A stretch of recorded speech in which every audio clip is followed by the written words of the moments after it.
उरूज, जब मैं अगर अपनी बात करूं ना, जब हम छोटे होते थे तब होता क्या था कि जब हम देखते थे कि जो बड़े हो जाते हैं ना, बूढ़े हो जाते हैं लोग, तब उनको डिप्रेशन होती है।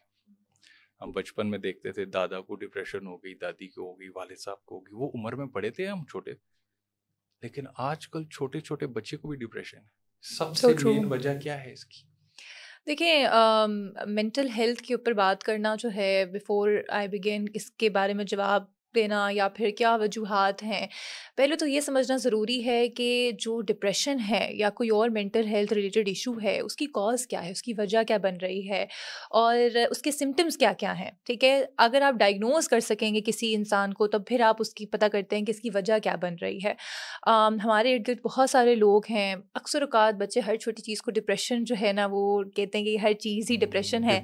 और बाज़ औकात कुछ लोग ऐसे हैं कि हमारे इर्द गिर्द जो कि डिप्रेशन के अंदर होते हैं, लेकिन हम लोग उनको क्या डायग्नोज करते हैं, हम कहते हैं कि नहीं, ये डिप्रेशन नहीं है, ये वैसे ही जो है ना शायद सोशल मीडिया बहुत इस्तेमाल कर रहा है, या फिर कोई वैसी जो है ना परेशान ज़्यादा हो जाता है, तो हम उस बीमारी को डायग्नोज नहीं कर पाते। तो सबसे पहले तो अंडरस्टैंड करना ये ज़रूरी है कि अगर आपके इर्द गिर्द कोई ऐसा शख्स मौजूद है, चाहे वो बच्चा है कि वो बूढ़ा है या वो जिस भी उम्र के अंदर इंक्लूड होता है, अगर वो ऐसे सिम्टम्स दिखा रहा है कि वो अपनी नॉर्मल रूटीन से हट के, जैसे खाना पीना बच्चा सही नहीं खा रहा, पहले खाना सही खाता था, या ज़्यादा सो रहा है, या खाना बहुत ज़्यादा खा रहा है, कम भी खा रहा है, दोनों चीज़ें उसमें फॉल करती हैं। या फिर अगर बहुत ज़्यादा वो अपनी नॉर्मल रूटीन से इंट्रैक्ट नहीं कर रहा लोगों के साथ, तो ये छोटी छोटी चीज़ें हैं जिनको हम सिम्टम्स में कंसिडर करते हैं। लेकिन कॉजेज़ बहुत सारे हो सकते हैं। कुछ बच्चे जर्नली या कुछ लोग जर्नली थोड़े सेंसिटिव होते हैं, उन्हें इर्द गिर्द के या माशरे की चीज़ें ज़्यादा अफेक्ट करती हैं। अगर आप करंट सिचुएशन को कंसिडर करें तो whatever is happening in Palestine और गाज़ा के अंदर, तो कुछ लोग उससे बहुत सिवियरली इम्पैक्ट हो रहे हैं, even through looking at social media, and some people are not getting affected by that. कोई ट्रॉमा हो सकता है जिसके बाद वो डिप्रेशन में फॉल कर रहे हैं, पोस्ट ट्रॉमेटिक जो हम कहते हैं डिप्रेशन आ सकता है, या फिर कोई नॉर्मल ज़िंदगी की भी चीज़ हो सकती है जिन्होंने उनको डिप्रेशन की तरफ मूव करा दिया। ठीक, ओके। अब ये है कि जब मैं यूनिवर्सिटी में था, इतना बूढ़ा तो नहीं था लेकिन इतना छोटा भी नहीं था, कोई परेशानी होती थी छोटी मोटी, अगर किसी दोस्त के साथ नाराज़गी हो गई या कोई प्रेशर आ गया है टीचर्स की तरफ से, अब ये कैसे इसको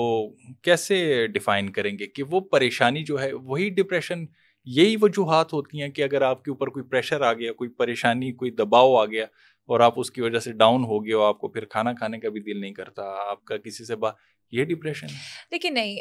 हर बीमारी, वही जैसे मैंने आपको बताया कि हर छोटी चीज़ डिप्रेशन नहीं होती है। There are proper symptoms of depression, there is a proper diagnostic criteria of depression, और जिसके ऊपर हम उनको कैटेगराइज करते हैं कि ये कोई पोस्ट ट्रॉमेटिक स्ट्रेस डिसऑर्डर है, कि ये कोई डिप्रेशन है, या फिर और किसी मेंटल हेल्थ डिसऑर्डर को हम उसमें कैटेगराइज कर रहे होते हैं। तो उसके लिए ज़रूरी ये है कि आप उसे सेल्फ कंसिडर मत कर लें कि हर बीमारी डिप्रेशन ही है मेंटल हेल्थ की। सारे खुद ही डॉक्टर हैं ना हाँ, सब हमारे खुद ही डॉक्टर है पाकिस्तान पाकिस्तान में तो। लेकिन अगर आपको लगता है कि एक बच्चा है जो अपनी नॉर्मल एक्टिविटी से थोड़ा सा हट गया है और आपने उसको थोड़ा घर में भी केटर करने की कोशिश की है, कुछ केसेस बहुत एक्सट्रीम भी होते हैं जहाँ पे लोग सुसाइड की तरफ भी जाते हैं, या फिर बिल्कुल एक्सेसिव वेट लॉस होना शुरू हो जाता है, लोगों को बिल्कुल खाना पीना छोड़ जाते हैं, इवन टू द एक्सटेंट कि कुछ बहुत ज़्यादा खाना पीना खाना शुरू कर देते हैं, या आपका वर्क लाइफ बैलेंस इंपैक्ट होना शुरू हो जाए, तो वहाँ पे मैं बहुत ज़्यादा इस पर फोकस करती हूँ कि प्लीज़ इस टैबू से निकलें, go to a psychiatrist, go to a psychologist and seek help. Diagnose yourself first कि कौन से मेंटल हेल्थ डिसऑर्डर के अंदर फॉल कर रहा है,